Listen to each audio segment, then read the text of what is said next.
ദൈവനാമത്തോടെ എത്ര പേര് ഇന്ന് പകലിൽ ക്രിസ്തുയേശുവിൽ സന്തോഷമായിരിക്കുന്നു, എല്ലാവരും ക്രിസ്തുയേശുവിൽ സുഖവും ശുഭവുമായിരിക്കുന്നെന്ന് വിശ്വസിക്കുന്നു. അല്പനേരത്തെ ചിന്തയ്ക്കായിട്ട് വിശുദ്ധ ലൂക്കോസ് എഴുതിയ സുവിശേഷം 4:18-19 ഇങ്ങനെ വായിക്കുന്നു. ദരിദ്രന്മാരോട് സുവിശേഷം അറിയിക്കുവാൻ കർത്താവിനെ അഭിഷേകം ചെയ്യുകയാൽ അവന്റെ ആത്മാവ് എൻ്റെ മേലുണ്ട്. ബദ്ധന്മാർക്ക് വിടുതലും കുരുടന്മാർക്ക് കാഴ്ചയും പ്രസംഗിക്കുവാനും പീഡിതന്മാരെ വിടുവിച്ചയക്കുവാനും കർത്താവിൻ്റെ പ്രസാദവർഷം പ്രസംഗിക്കുവാനും എന്നെ അയച്ചിരിക്കുന്നു എന്ന് എഴുതിയിരിക്കുന്ന സ്ഥലം കണ്ടു. അതെ, ഇത് ഈ വായിച്ചു കേട്ടത് യെശയ്യാ പ്രവചനം ആണ് വായിച്ചു കേട്ടത്. ഇതാരാണ് വായിക്കുന്നത്? അതെ, ഇത് വായിക്കുന്നത് മറ്റാരുമല്ല, യേശു ക്രിസ്തു തന്നെയാണ് ഈ വചനഭാഗം വായിക്കുന്നത്. ഈ ഭാഗം പൂർണ്ണമായിട്ടും യേശു ക്രിസ്തുവിനെ കുറിച്ച് തന്നെയാണ് വായിക്കുന്നത് അല്ലെങ്കിൽ പറയുന്നത്. ഇത് കർത്താവിൻ്റെ പരസ്യ ശുശ്രൂഷയുടെ ഔദ്യോഗിക തുടക്കമായിരുന്നു. ഈ വാക്യങ്ങൾ കർത്താവ് വായിക്കുന്നത് സിനഗോഗിൽ വെച്ചാണ്. ഇത് വായിക്കുന്നതിലൂടെ യേശു വളരെ കാലമായി കാത്തിരുന്ന മശിയ ആണെന്ന് പരസ്യമായി അവകാശപ്പെടുന്നു. അതെ, എന്നെ കേൾക്കുന്ന ദൈവവൈതലേ, കർത്താവ് എന്തിനാണ് ഈ ഭൂമിയിൽ അവതരിച്ചത്? എല്ലാം തികഞ്ഞവരെ രക്ഷിക്കാൻ വേണ്ടിയിട്ടാണോ? അല്ല, പാപികളെ രക്ഷിക്കാൻ വേണ്ടിയിട്ടാണ്. കർത്താവ് നോക്കുന്നത് വേറൊന്നുമല്ല, നമ്മുടെ ഹൃദയമാണ്. അതെ, പശ്ചാത്താപ ഹൃദയം, താഴ്മയുള്ള ഹൃദയം. ദരിദ്രന്മാര് എന്ന് കർത്താവ് ഉദ്ദേശിക്കുന്നത് ഇതൊക്കെയാണ്. ആമേൻ. കർത്താവ് നമ്മളെ പാപത്തിൽ നിന്ന് വിടുവിക്കുന്നതിനോടൊപ്പം തന്നെ നമ്മുടെ എല്ലാ വിഷയത്തിന്മേലും കർത്താവ് വിടുതലിനെ കർത്താവ് കൽപ്പിച്ചാക്കും.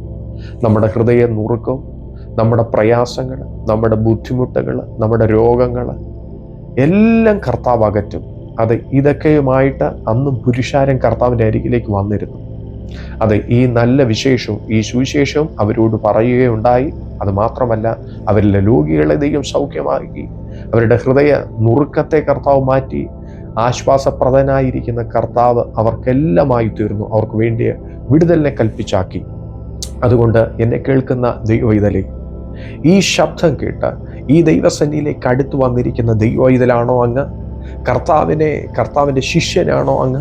അങ്ങനെയാണെങ്കിൽ കർത്താവിൻ്റെ വചനം വിശുദ്ധ മർക്കോസ് എഴുതിയ സുവിശേഷം 16:15 ഇങ്ങനെ വായിക്കുന്നു. പിന്നെ അവൻ അവരോട്, നിങ്ങൾ ഭൂലോകത്തിലൊക്കെയും പോയി സകല സൃഷ്ടികളോടും സുവിശേഷം പ്രസംഗിക്കുവൻ. അതെ, ഈ വായിച്ചു കേട്ടതാ.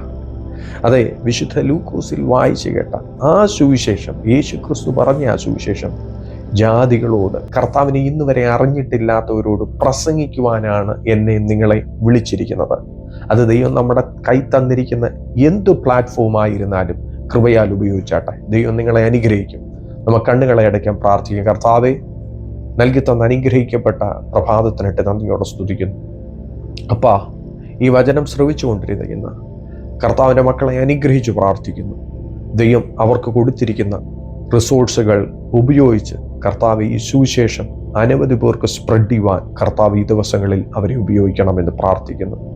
കർത്താവ് ഓരോ ദിവസവും ഒരു വ്യക്തിയോടെങ്കിലും ഈ നല്ല വിശേഷം പകർന്നു കൊടുക്കുവാൻ, സ്പ്രെഡ് ചെയ്യുവാൻ സ്വർഗ്ഗം അവരെ സഹായിക്കണമേ. അനവധി പാപത്തിൻ്റെ അധീനതയിൽ കിടക്കുന്നവർക്ക് കർത്താവ് ഇവർ വിടുതലായി മാറട്ടെ. കർത്താവിനെ ഉപയോഗിച്ചാൽ സ്വർഗ്ഗം തുറന്ന് പ്രാർത്ഥനയിട്ട് നന്ദി. സകലമാനവും മൊത്തം കർത്താവിന് ഞങ്ങൾക്കായി ജീവൻ തന്ന യേശുവിൻ നാമത്തിൽ തന്നെ. ആമേൻ, ആമേൻ, ആമേൻ. ഈ വചനങ്ങളാൽ ഏവരെയും ദൈവം സമൃദ്ധിയായി ധാരാളമായി അനുഗ്രഹിക്കും.